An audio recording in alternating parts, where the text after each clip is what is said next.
Oh, Kobe. Hello. Hello. Welcome. Yes, I am live and local, as one DJ used to say on KFAB.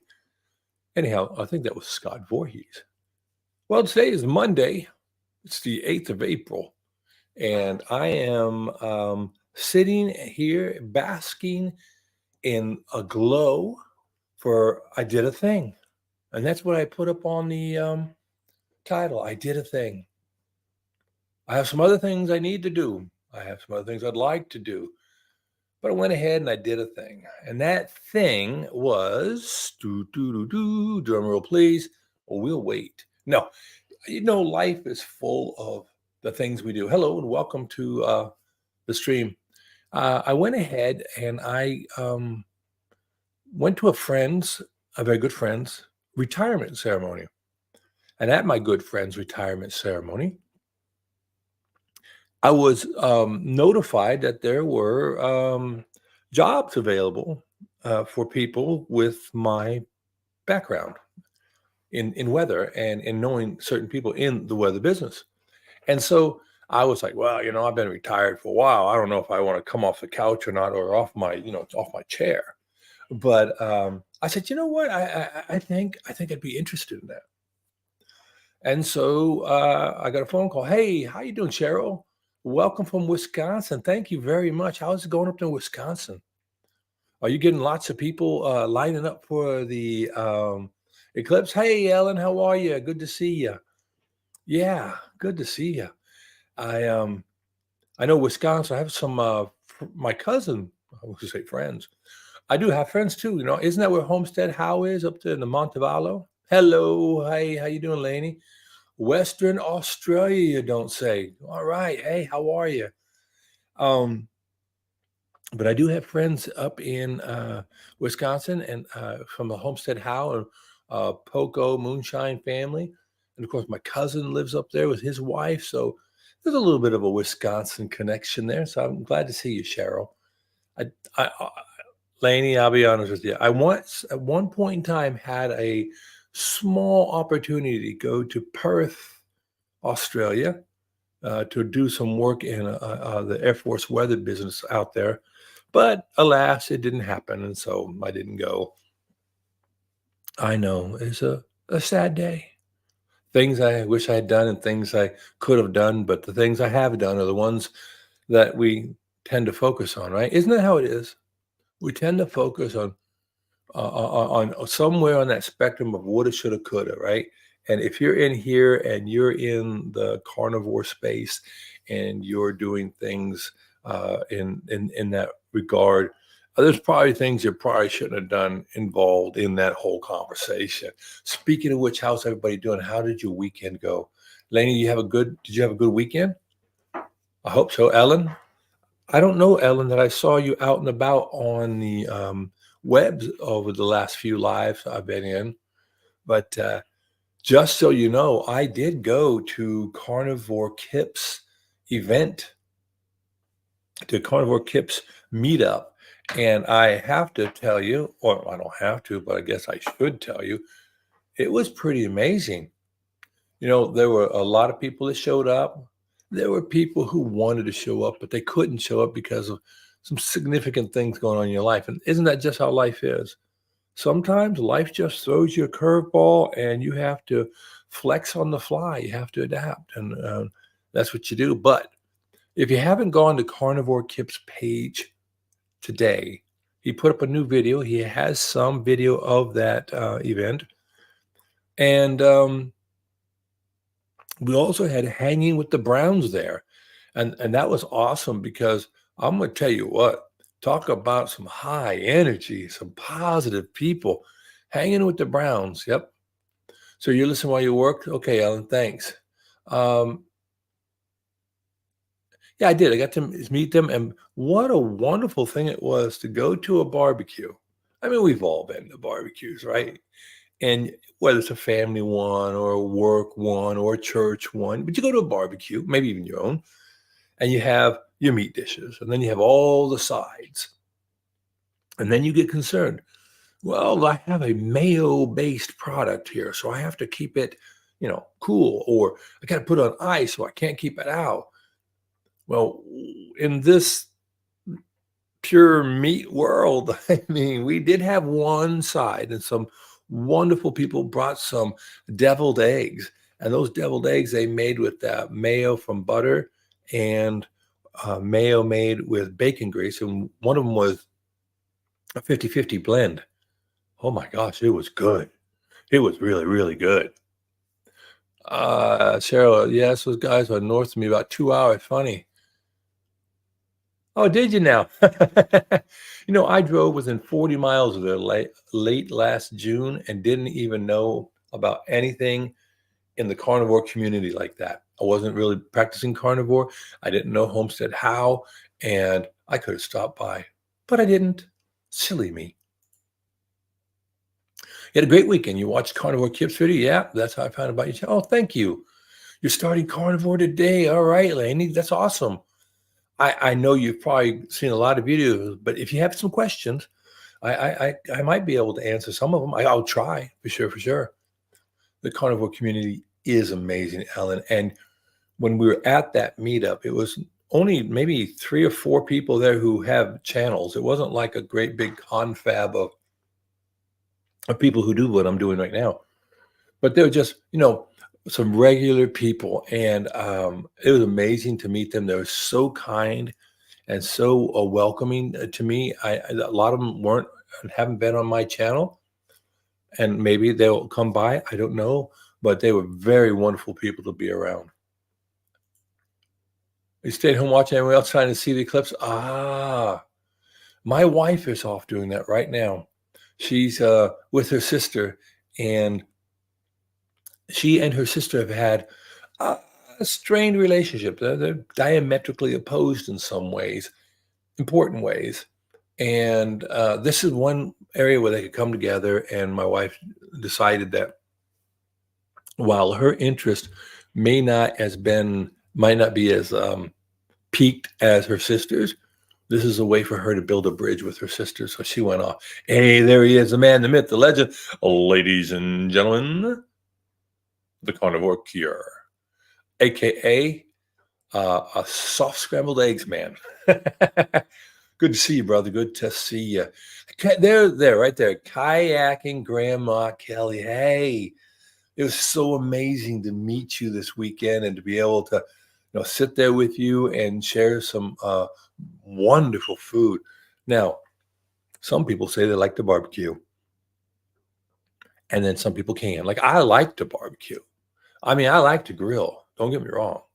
I have a little smoker. I have a kettle grill. I have a flat. What do you call those? Like a gas grill. Just a flat piece of steel. I've done grilling, but not to the level that Kip does.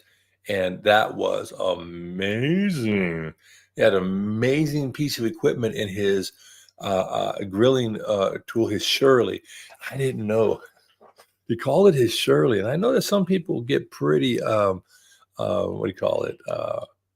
They get pretty engaged with their equipment, and they'll name it like a car. They'll name a car, or they'll name, something like that. But he had his, and he kept calling it his Shirley. I said, okay, Shirley, you don't jest. And then I realized that's what it's called, a Shirley. But that's a grill. I mean, if you're going to be a grill master, that's the grill master to be, using. It was amazing. And he cooked good food. It's one thing to have a really good tool, have some amazing software, a fantastic camera, a great mic. But if you don't know how to use it, right? So that's a deal. Yeah, good to see you, Kelly. Yep. That was some of the best food you ever had. Yep. You got to go. Time to kayak. All right, go on. Get on with your kayaking. Good on you.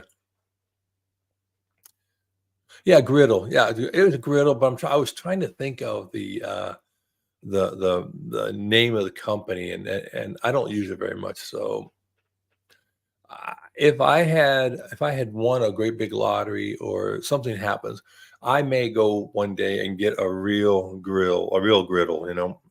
I grew up working at McDonald's and hamburger and chicken places. And I just love the versatility of a griddle. However, that being said, me, I can use a grill, an oven. Todd says I told him I was going to be that was going to be boring, but people asked me to make eggs in a live.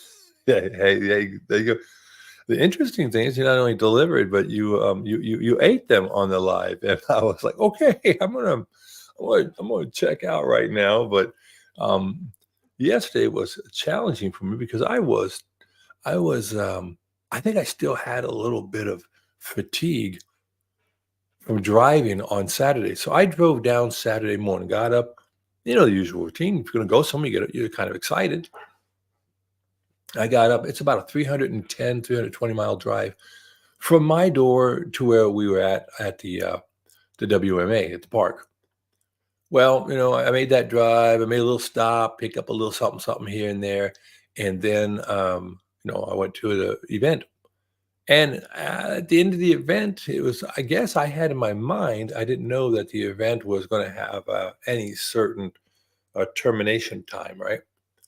And I went ahead and packed my little bag and I was ready to spend the night at a hotel or something like that. But it was 5 o'clock. About 4 o'clock, I started winding down. Of course, I had to stay there to get more time to talk with Kip. But 5 o'clock, we're rolling out. And I'm like, okay, it's 5 hours to get home and it's 5 o'clock in the afternoon. Do I want to drive 2.5 hours, 3 hours, stay in a town along the way, and then drive 2 or 3 hours on Sunday morning? Or do I just want to drive, get home, save the money, yada, yada, yada. So I decided to drive home. All in all, I drove 640 miles on Sunday with about a 5-hour intermission eating all that food that Kip had for us. So yeah, Blackstone, that's right. That's one of the ones I have. I think it's a Blackstone. Yes. Thank you for helping me out, Ellen.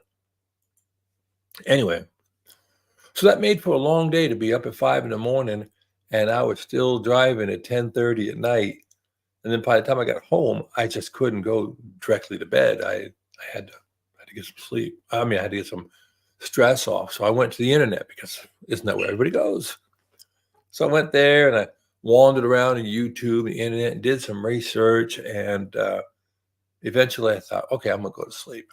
Now I'm going to go to sleep. And I went to sleep. Kind of ish.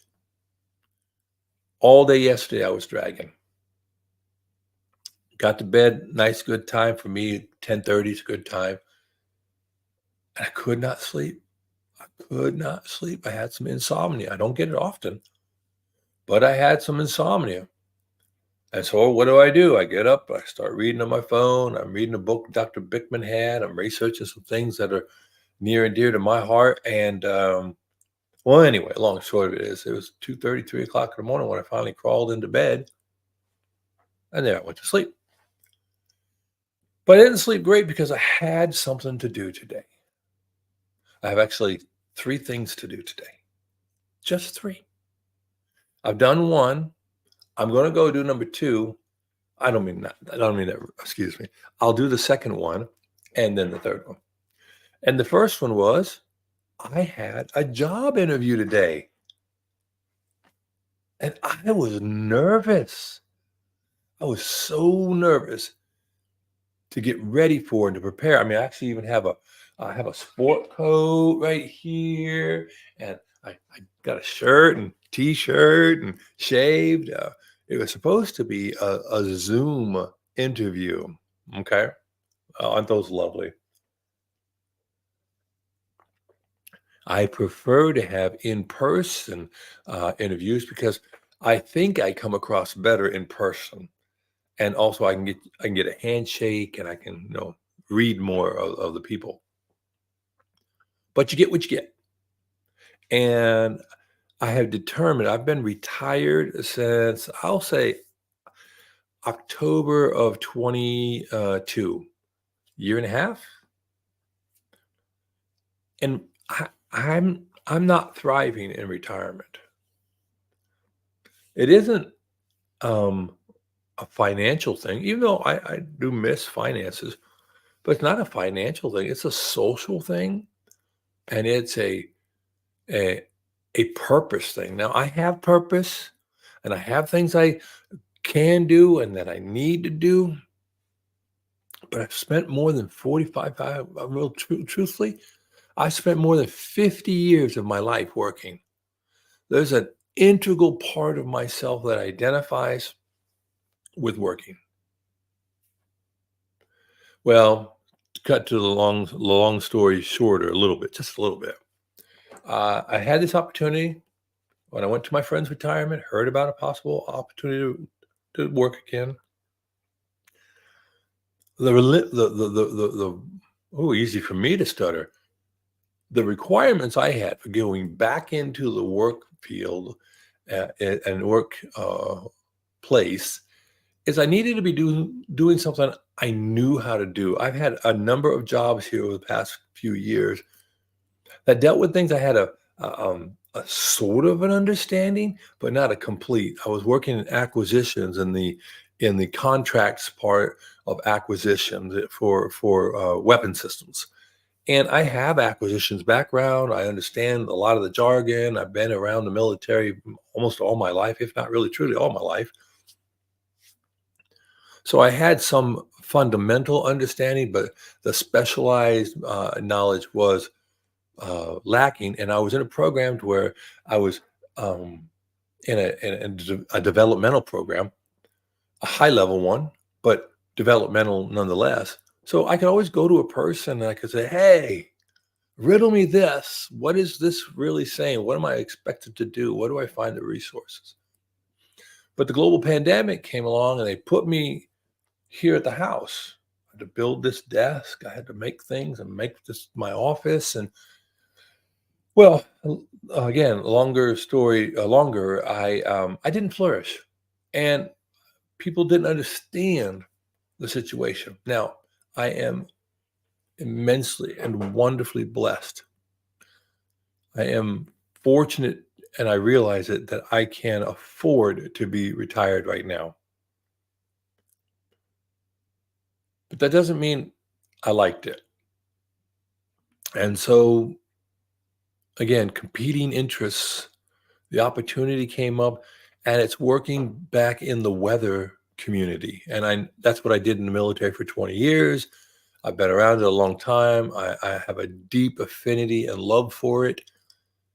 And so I said, okay, I'll throw my hat in the ring. There it was. Not a hat like what, Todd has. I'm just talking a regular hat.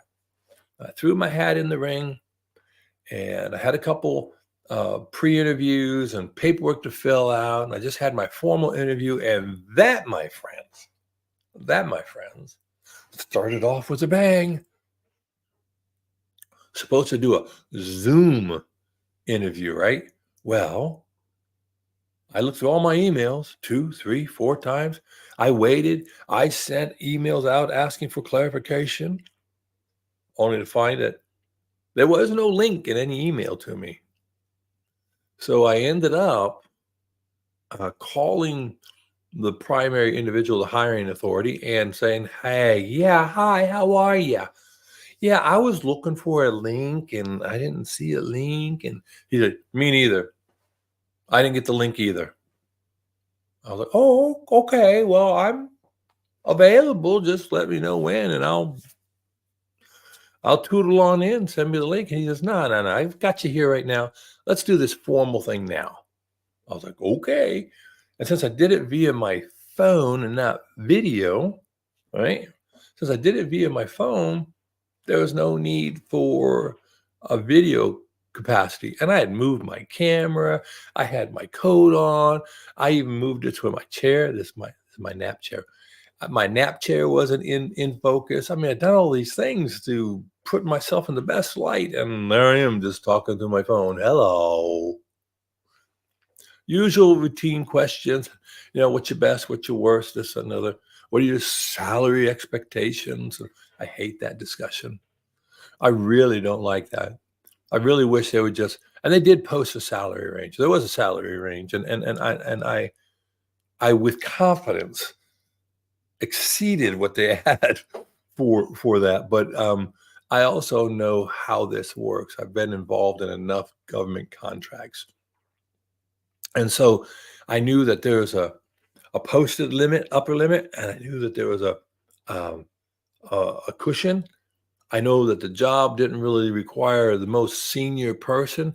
However, I'm going to be taking care of a very prickly individual. So I understand how this went.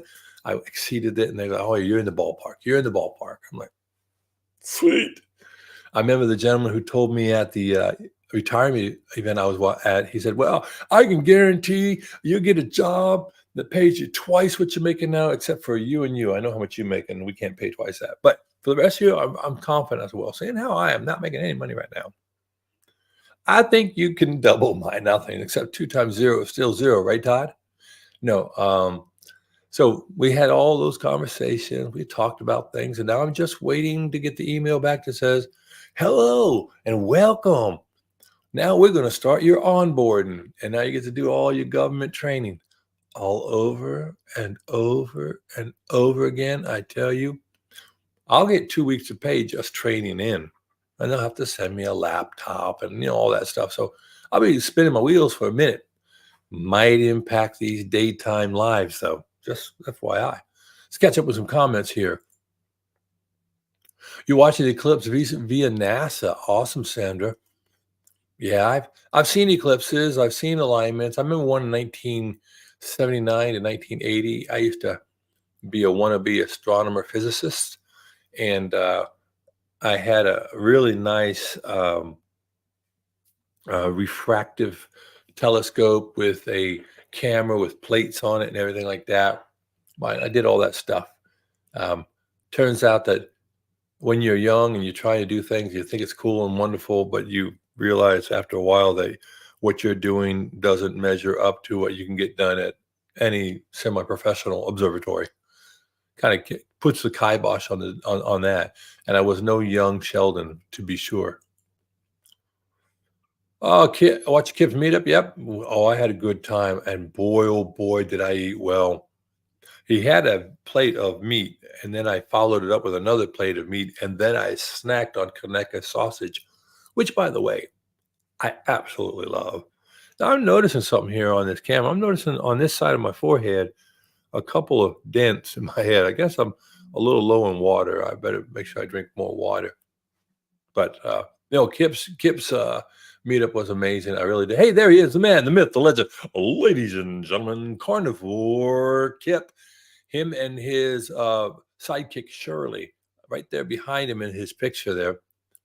I don't know if you heard earlier, Kip, but that Shirley is an amazing piece of equipment, but it's only equipment, and it doesn't really count if you well, I don't want to say it doesn't count, but if you don't know how to use it, it's just another piece of nice equipment. So good on you, brother, that you know how to use your equipment, and you really put on a good thing there. And I have to tell you, as I was going home, I was thinking how amazing it is, how amazing it is um, to be at a carnivore barbecue.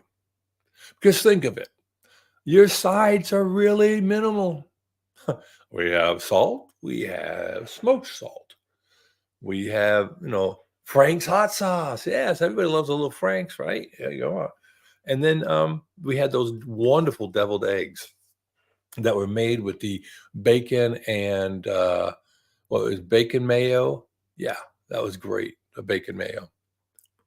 Laney, I have a job on Friday and another Tuesday. Video and one face. Yeah, face to face just seems to be the deal.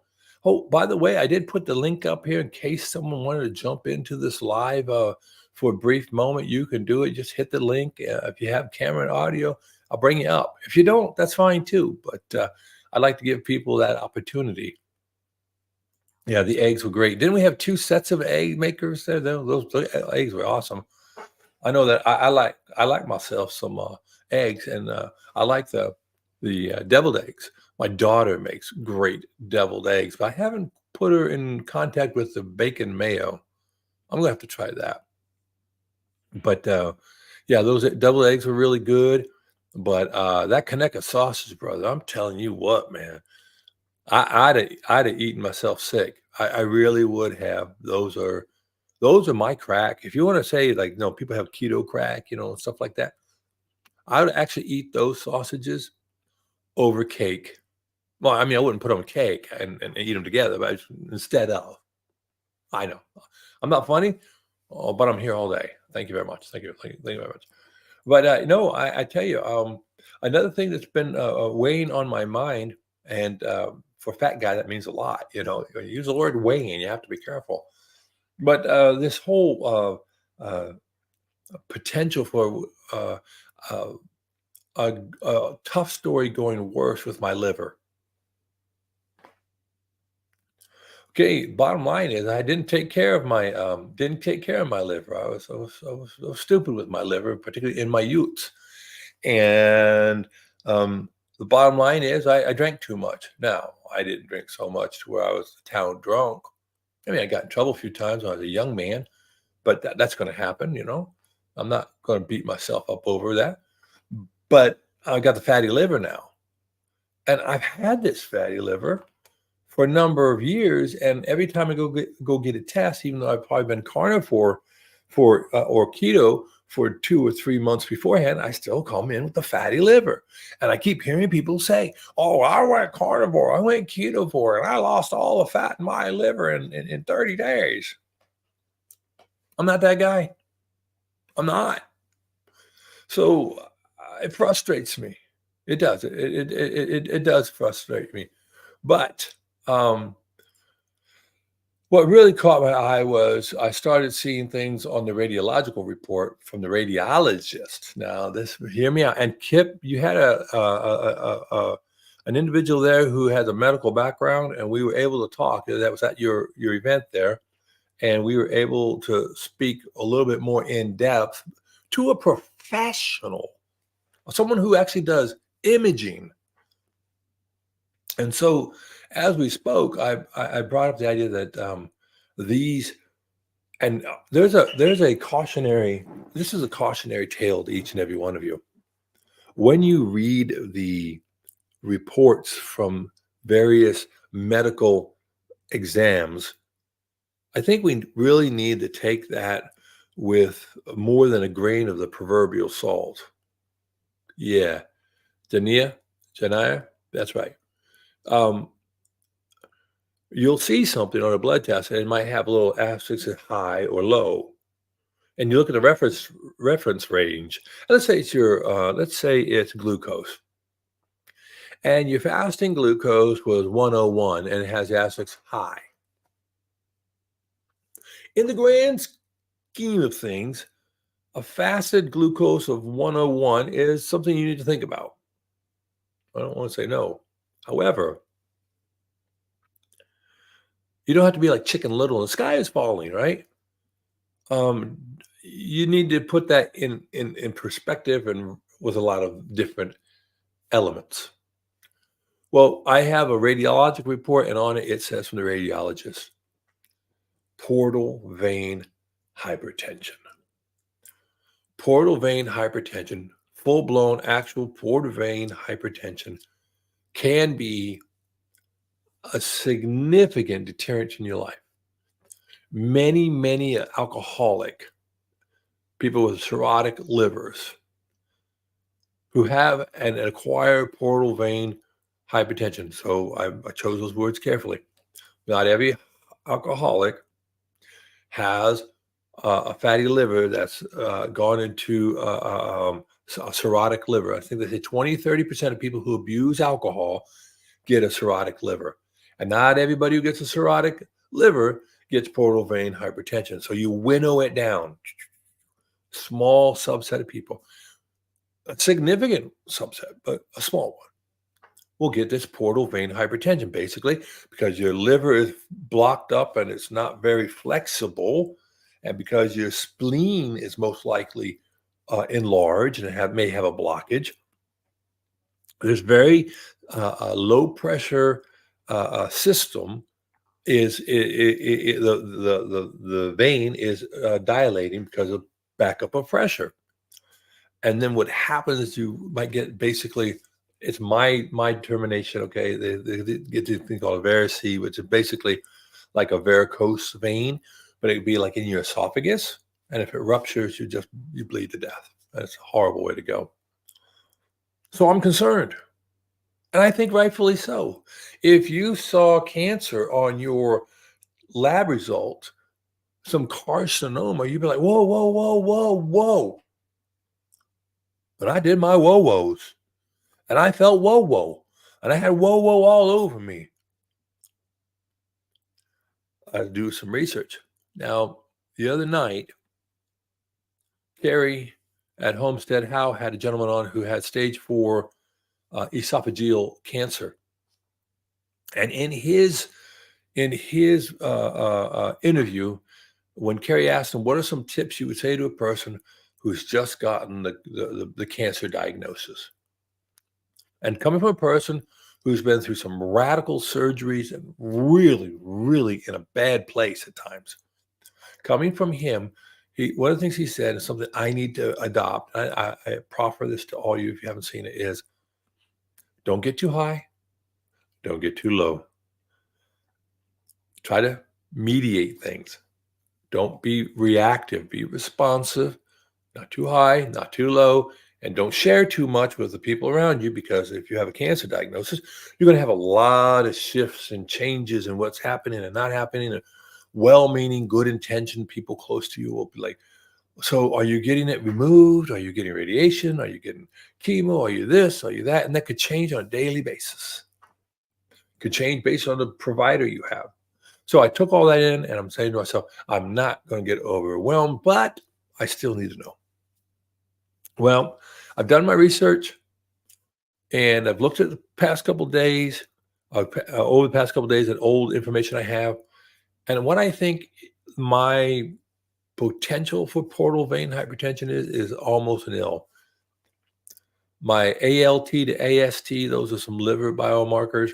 They're not way out of whack. Are they perfect? No. Are they out of whack? On the scale, you'd always wonder, like, when is it really bad? So if your LDL if your total cholesterol is over 200, or LDL is over 200, they say you got a cholesterol problem. And we all know about cholesterol here in this community. But they're not really going to be really too concerned until it's like 1,200, 1,300, 2,000. I was like, oh, how's that scale work? Or like your A1C. If your A1C is below 5.7, you're Rudy Tooty Goody, right? But if it's not, you might not be great. Well, you got a little bit more. So these things, they don't line up really well. There's a lot of flex.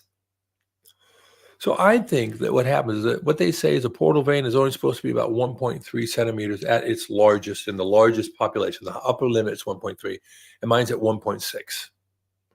So 3/10 is a pretty big proportionally of 1.3, right? It's almost 25% bigger. But if you're tall, that portal vein can be as big as, depending on how tall you are, to a rounding curve. It isn't linear. Anyhow, I did some extrapolation. I think my portal vein is normal. I'm 6'5". I'm a big fella. Kip, you can attest to that. Anybody who was at the carnivore meetup and met me know that I'm pretty tall. I'm all of that 6'5", and yes, I'm all of that 290 pounds too. But we're working on that. But it just may be that because of the fatty liver and because I'm a real big guy, my portal vein isn't out of whack. Now, we still need to get some Doppler work done on it. That'd be fine. But along the way, and getting blood tests here recently, I found out I wanted to get my English as a second language. I want to get my insulin checked. So a couple weeks ago, I went and got a blood test, and in my blood test, they didn't check my insulin. I was a little disappointed by that. But what happened is I went back to my doc. I said to my doc, "Hey, doc, I would like to get my insulin tested." She said, "Okay, fine."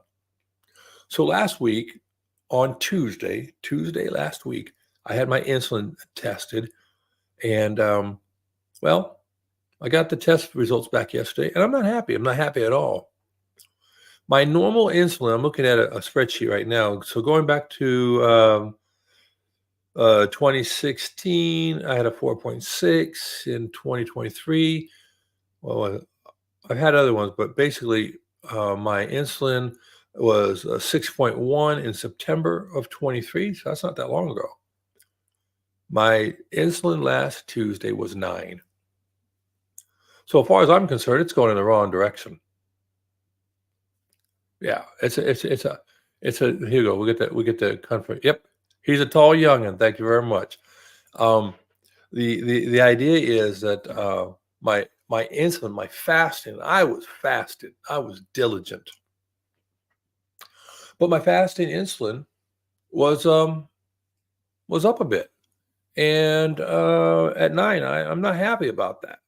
However, my glucose just the previous week or 2 weeks ago, whatever, was 93. My fasting glucose was a 93, and my insulin was 9. So my insulin isn't really overly high. I think 27 is the upper threshold. But I didn't think it'd be 9. I thought it'd be more in that 6 range. And pardon me, but I have to wipe my nose. Sorry for that. I got cold last night. Anyhow, I diverse. I diverge. Anyway, the point I'm getting to is I thought my insulin would be lower, but it isn't. I don't know what the deal is. Maybe it's because I still drink coffee with artificial sweetener in it, but I don't know. So I'm gonna have to lower that down a bit, and maybe in another month or so, I can recheck my insulin, and that'd give me an idea. But truly, I want to just continue to drive my triglycerides down. My triglycerides were pretty good too. My triglycerides were 79. So triglycerides 79, glucose 93, A1C 5.2. So in looking at all of these things, there is an argument to be made that I am somewhat insulin resistant, no doubt about it. I mean, I still have a belly. That didn't go away. But as far as a portal vein hypertension, I think we can rule that out. Still going to go to the doctors. They're going to do some Doppler looks. I'm still going to continue to eat extremely low carb. I eat keto, almost BB&E. But hey, look, if a mushroom or an onion falls on my steak or on my burger, I'm going to eat it, and it's going to be okay. But I'm not going to have the ice cream. I'm not going to have the cookies and the cake and the sweet things I really, really, really have had a habit of eating. And I'm gonna keep driving. I'm gonna drive my liver dry, which gets me to that final part. Dry. Yeah, I have become a dry county. This zip code is an abstinence, an absolute abstinence mode right now. Unless there's some auto brewers situation, which shouldn't be happening because I don't eat veg, because I did not fully comprehend in the whole universe of everything I know. And I know I'm aware of a lot of things, just like most of you. I was not aware to the degree I needed to be aware that alcohol 100% gets converted to fat in your liver. So what do you say to that? Don't have it. No, again, I don't have a problem with alcohol. I'm not mad at alcohol. I don't have a problem with it. I'm not morally against it. I'm against the abuse of it. I'm against the if it's too much or it's dominating your life, but I'm not against it just by nature, right? But for me, it is no bueno. It's not approved. It's not accepted. It's not happening. And that's okay because now I think I have that missing link type thing that was escaping me because I would be fully in keto. I remember listening to some keto docs way early on, and they were talking about uh, keto and exercise and how things happen in the body, and how, you can have a glass or two of wine every once in a while if you're going to have dinner or you're out, you want to have a glass or two of wine, or you want to have a something. If you're going to drink something, you would use vodka or something like that, and it wasn't going to hurt because it really didn't impact your metabolism as per se. You know, I guess what they were looking at. Uh, Dr. Stephen Finney. That's who it was. Dr. Stephen Finney. Anyhow, I took that to mean green light, go. If you want to go, obviously within limits. Well, that's a no go, particularly for a person with fatty liver, because in listening to Dr. Ben Bickman, who, if I ever get the chance to meet that man personally, I'm probably going to bear hug him. I probably am. I'm not ashamed to say I almost have a man crush on his intellect, his ability to convey a message. But Dr. Bickman was bringing up study after study and said, hey, not only do you convert that alcohol into the ethyl alcohol into a fat, but people with fatty livers are 3 times more proficient in converting fat and making fat out of, whether it's fructose or the alcohol. So it's like you just get blasted by that. All right, so Saturday, yeah, try your coffee with salt instead. All right, I'll do that. I do add butter. I do have butter in there. Hey, Woodster, how you doing, Brent? Good to see you. Yep, we're here today. It's a midday get together. But matter of fact, yesterday, Sandra, I went to my good friends at Costco. Got a couple of. I was going to go buy one of those great big prime rib roasts, the whole one. And I was going to bring it home. I was going to cut it into steaks, and I was going to have either prime rib, or I was going to have the best cuts of meat there from a big cut, and ribeye, big ribeye roast, cut it up. Yeah, I'm sorry. I wasn't. I just couldn't justify laying out $235 for a roast. I know it's probably good. I know it's probably a good deal, but I'm not doing 235 bucks at any one shop for meat. But everybody, by the way, if you don't know Woodster, you should. He's a great guy, a good family man, a strong Christian, and I appreciate you coming in. Hey, Lisa, how you doing? Yeah, hello to everybody. Everybody say hi to Lisa. There we go. Um, but I did pick up some pot roast. So I picked up a few pounds of pot roast, but I went and got the Kirkland's brand of grass-fed butter. It's a grass-fed New Zealand butter. It comes in a green box. Never had it before. I've got it here at the house. You know how it is, Costco. You couldn't buy anything more than a large pack. So I got a 2-pound pack. Price was more than I normally like, but it was okay. I got the butter home. I had some of the butter. The butter tastes great. It's a little salty for me. For me, it's a little salty. It has a nice yellow marigold color. It tasted really good when I melted it. So this morning, one of my habits I've gotten into is taking eggs and cracking them and separating the yolk and the white, and then drinking the yolk. And what I'll do is I'll use a wisp. I'll wisp it up. I get the little floaty things. I don't know what those parts of the chicken raw egg are. I know I looked it up one time. There's a scientific name for that little white part that's clinging to the yolk.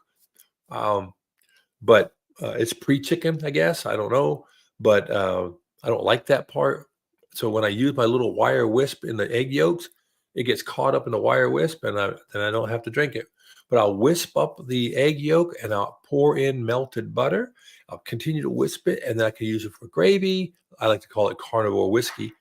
I made a video on that, but I like to use it for gravy or just to drink it. Well, with this new butter, there's plenty of salt in it, but I melted it. And as I was cooling it, I wanted to check the temperature, and I dabbed it with my finger. I think it would make a wonderful ghee. I really do. Anyway, um, I had that today. That was really good. 4 egg yolks with a little bit of grass-fed butter. Yeah, set the body right. But again, getting back to circle the wagon back, for my liver, for the foreseeable future, it's going to be low to no carb, only carbs that come in meats, organ meats, and it's gonna be absolutely no alcohol.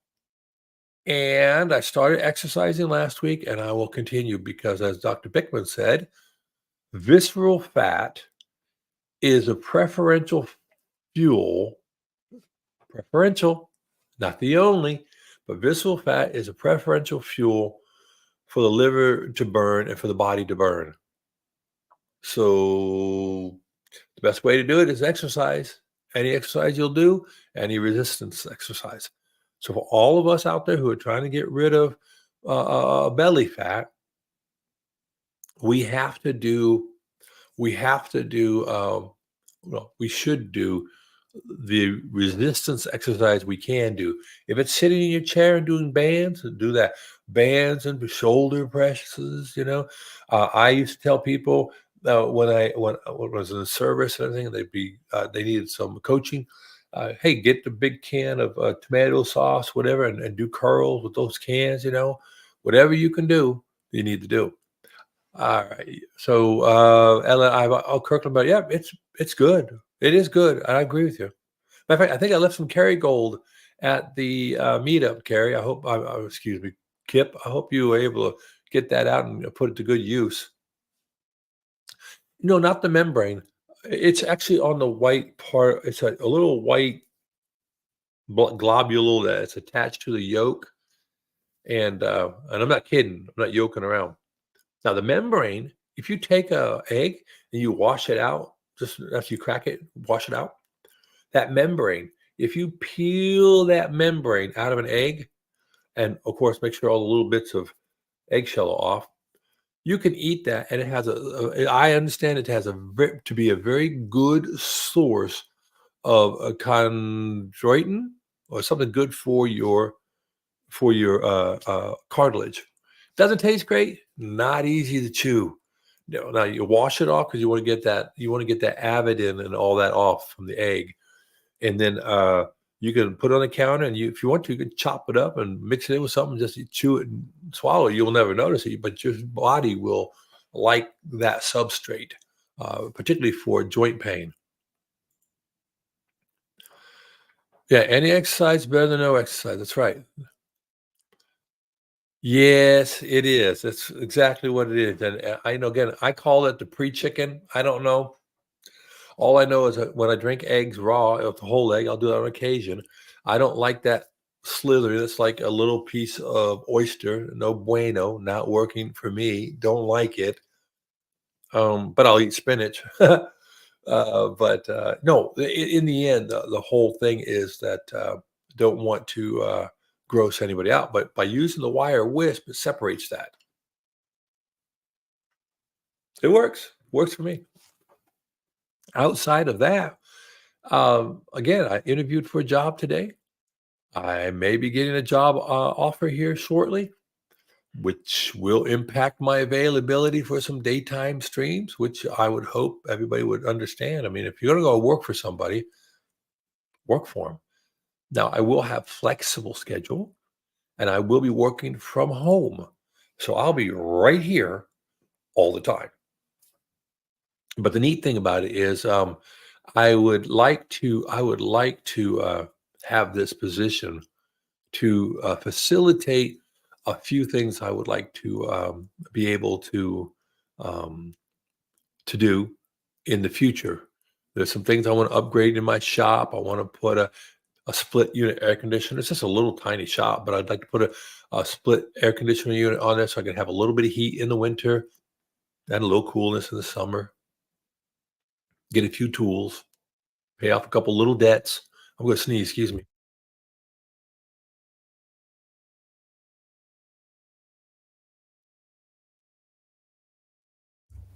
Glad I went off camera for that. Thank you very much. Yeah, but I want to do a couple different things.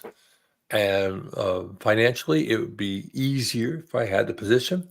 And also, I'm only 61 years old, so I'm not drawing my Social Security yet. So maybe if I can work till about a good Social Security age, or actually, the plan is to work till the wife hits Social Security. I'm a little older than her. And then I'll wait another year, then I'll go on retirement. And then the two Social Security checks will help offset so there's not so much of a cash flow shock. I'm not here giving financial advice. I'm just sharing. They say sharing is caring. Oh, okay. You had to look it up. Yeah, the Chalaza. Yes. See, I don't even like the name. How would you like your Chalaza, Mr. Scotty? Would you like that medium rare or crispy? How about we go with no Chalaza? Now, I bet you if you take the chemical aspects and you would have it, that Chalaza assayed, it's probably got a whole bunch of good stuff, but not for me. Yep. To the ends of to the shell. There we go. Hello, Arlene. Hello, hello. Welcome, welcome, welcome to the house of Scotty P. And I have my lights are all messed up right now. Now my face is all in this ugly shadow. I'm sorry about that, but I mean it is my face, so we don't have to worry about that too much, do we? There's a little more light, maybe, maybe. All right. Hey, Lainey, you got to go. Thank you, everybody. Lainey's been here, came in from down under, from Australia. So it's good to have you. I really appreciate you coming in and dropping it. You got to go to get some sleep. Ooh, it is early for you. Well, I thank you so much, Lainey, for spending time here with me and with all these people in the chat window. Lainey, I don't know if you have YouTube channel that you want to talk about. But hopefully everybody will go and try to find Lainey, and if Lainey has one, well, then we'll go and follow you. But I appreciate you. Thank you so much. Yeah, the cooking video. Yes, yeah. Hey, Todd, you're just getting so much love there for your cooking the eggs. Yeah, that's awesome, awesome, awesome. Matter of fact, I'm gonna try something else. Pardon me for a moment while I roll out of frame here. Doodly doodly doo. Doodly doo. Ah, there we go. Ah, now it's like late night theater where we'll do creepy things and speak of things that should not be spoken of. Or maybe not. That's okay. But no YouTube. Okay, Laney. Well, thank you for coming by. I appreciate you. Um, always love the support when we have global support. Sometimes Graham will dial in from South Africa. Other times with people coming in from the Benelux area, Luxembourg and Belgium and Holland. I love it. So it's great. Arlene says, how was Kip's? Oh, it was amazing. Absolutely amazing. Kip may still be lurking in here. I'm not sure. I know Kip is probably working. But it was amazing. We got a chance to meet a lot of great people, lovely people, a kayaking grandma, and so many people. I can't name them all off right now, but so many. We even had a medical professional who was there, and there were some of people who were there who were from Kip's church. And that was amazing. And there was a gentleman there. I don't know if Kip or anybody's going to be able to, how would you say this, link to or present their information. But one gentleman who was there who had English as a second language, he had lost over 100 pounds, 100 pounds, which is amazing, absolutely amazing. And if I can look it up, I'll try to get his YouTube channel up. But he looked absolutely. You would never have known that he was 100 pounds at any point in time in his life. But there he was, and it was amazing. And he had a grip like a vice. He was awesome. And I had to ask him a question. He had tattoos on his arm. And I said, "So what happened to your tattoos? Did you get them when you were big, or have you got them, since you lost weight?" He goes, "No, I had them when I was big." And he looked at it, and there wasn't a problem with him. I think autophagy really helped him, because I was always thinking that if you had a great big stretched out but filled in tattoo, when you shrunk, it would get like, look like a Salvador Dali piece of work, but it wasn't. It was really good. He looked great. So I don't know. It was awesome. Let me see if I can find his. I want to say his name was Ed, but yeah, Edward. Yeah. Let's see if I can bring him up. Here we go. Oh boy, oh boy, oh boy. I don't know. Let me see. Well, no, it's just Edward, and then he has a string of letters. I don't think he does a big channel. Doesn't do a whole bunch of videos, but he's lost 100 pounds doing this. So I was like, good on you. And his wife, who isn't quote unquote a carnivore, but joined him on the ride, she lost 40 pounds incidentally. Hey, how you doing? Can I hitch a ride with you? Yeah, I'm just going to kind of follow along a little bit, 40 pounds gone. That's amazing. Absolutely amazing. Yep, it's great to see that everybody's here. Yep, everybody's saying hello, hello. But I tell you what, and Arlene, I want to again, just so everybody knows and everybody hears it. I went and I did look, and I went back to find the video that you so graciously, and I do mean this. I'm not being facetious, but that you so graciously uh, went and found for me where Dr. Chafee answered a question I had on this whole issue with the English as a second language, the whole issue I had with the portal vein hypertension. And what was amazing about that is how trying to find that picture so I could go ahead and make sure that I'm speaking accurately. I'm not going to find it right now because I want it. Isn't that how it is? You want that stuff and you don't find it because you want it. But what ended up happening was somebody else there. I want to say I might get her name wrong, Michelle, but it was Cooper's Kitchen. What had happened is I had asked a question to Dr. Chafee. And, if you're in a Dr. Chafee chat, there could be anyone from 150 to 600 people in there. And getting your question, a medical type ish question answered, it's really quite a feat. And nothing other than just the demand on his attention. Oh, thank you. Yeah. Thank you very much, Arlene. I'll talk more about that in just a minute. But uh, the fact was, I'd asked this question in another live. As something went hinky on that live, it got truncated, it ended early. I don't know. So now we're in that video or that live. Then we were in another video came up with this one of Dr. Chafee where he's doing the whole arm up and got the whole panoply of stuff behind him. And in that, it was a Q&A type session. And the admin, Cooper's Kitchen, which I want to go with Michelle. I could be wrong. I think they put $10 against the question and brought it forward into this other live. And Dr. Chafee answered it as a second question. And his answer was absolutely liberating in its boldness and its succinctness and its directness. Dr. Chafee did not say carnivore will cure you. He didn't. He could have. He could have danced around. He could have, well, might possibly, if you squint your eyes and look just like this and turn around, it just might possibly could construe. No, he said, no, no. That's a serious thing. And there's a lot of things to be done. Now, could it help in some way? Sure. But, his answer was what it was. And I so much appreciated it. And it was wonderful. So thank you, Arlene, for capturing that because it was actually in another live Q&A that he did it. And I had to go and I went and I found it. So I thank you. I thank you. I thank you so much for that. Now, as far as the shirt I wore that Arlene is referring to, and if you haven't seen the video, my shirt said yes.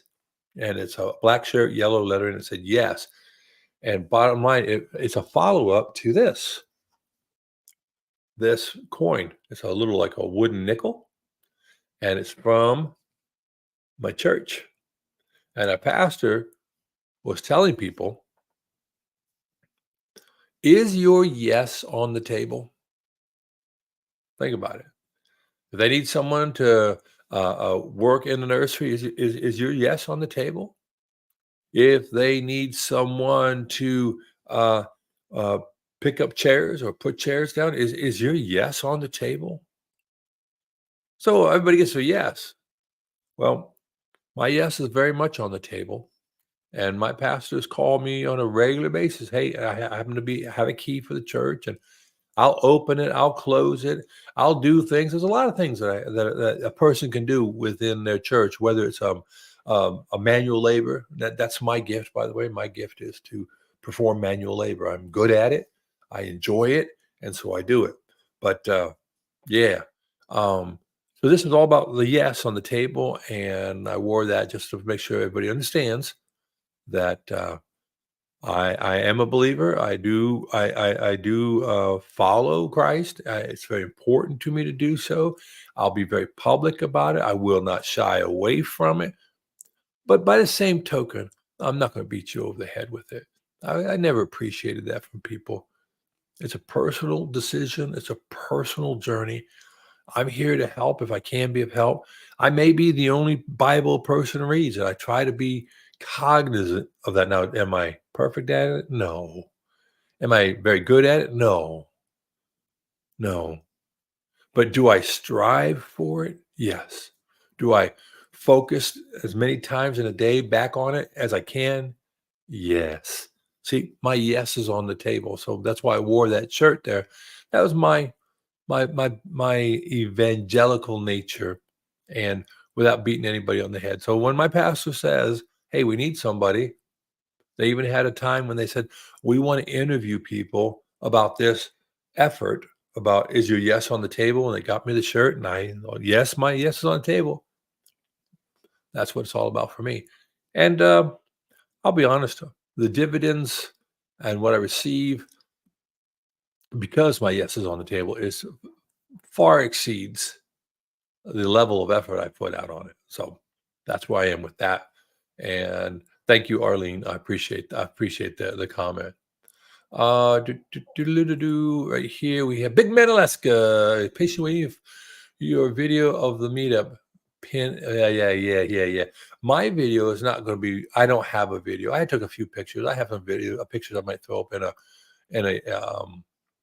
in a recorded episode or something like that. But Kip has some pictures up, and he has a video up, and Hanging with the Browns has one up, so you can go check theirs out. And I knew that they would do a more than adequate job, and so that's why I am there, John. So I have been on for a little over an hour, and my wife has called me twice, and I have decided to let that go, but I am not going to let it go any further. So without further ado, I'd like to say thank you to each and every one of you who've been in here, for those who've been here from the beginning to those who just dropped in. I know, John, you just kind of dropped in. I am watching your videos, your cooking videos, your baking videos, and those are awesome. I understand why you do them, and you do a good job at them. So keep up the good work, and make sure that whatever we have to do, each of us will be different from the others. But somehow, collectively, I think we can streamline that curve. You get a lot of curves like hurricane tracks, but eventually you can kind of see a pattern. And the pattern really is we support each other by coming in and having comments and coming in and being supportive and hitting the like button and sharing with other people the things we learn. And that really does matter, John. I really appreciated how you said it, and I know Kip has said it too. We do, the content creators, we do appreciate you. I do appreciate that you come in and you make comments and that you leave comments on videos and things of that nature. It makes this uh, palatable. The value proposition for doing YouTube really, really doesn't make any sense at all. It doesn't. It's like how a bumblebee flies, right? But the truth of it is, it does work and it does mean something. And I thank you from the bottom of my heart for everything you do for the communities and how you let us continue to do what we do by encouraging us. And perhaps one day, one of these videos done by any one of us will touch someone in a way that helps them believe in themselves to make the change. I was just watching Dr. Seyfried's video about cancer and how a poor diet and how all cancers are not all genetic mutation derived, but most likely a lot of them are uh, foisted upon ourselves by our diet. So if we collectively, I speak collectively, if any one of us can make a change in your life through any one of a number of things, from believing in you to supporting you to presenting the gospel to you to reinforcing your commitment to stay on track with your stated personal goals, why then it's all worthwhile. It's been a great thing. So again, I really do thank you. Thank you, Sandra. Thank you, Arlene. Um, may God continue to bless each and every one of you in the ways that God knows we need. I think that's the thing we have to understand. God will see to our needs, but our needs may not be our wants. And what He sees that we need may not be what we value at that moment. But hopefully, with wisdom, you know, uh, seeking knowledge is that beginning of wisdom. It takes time, it takes experience. When we do that, and when we allow it to manifest in our lives, why it tends to work out pretty good. So again, thank you. God bless, and I will see you all later. Take care. Bye bye.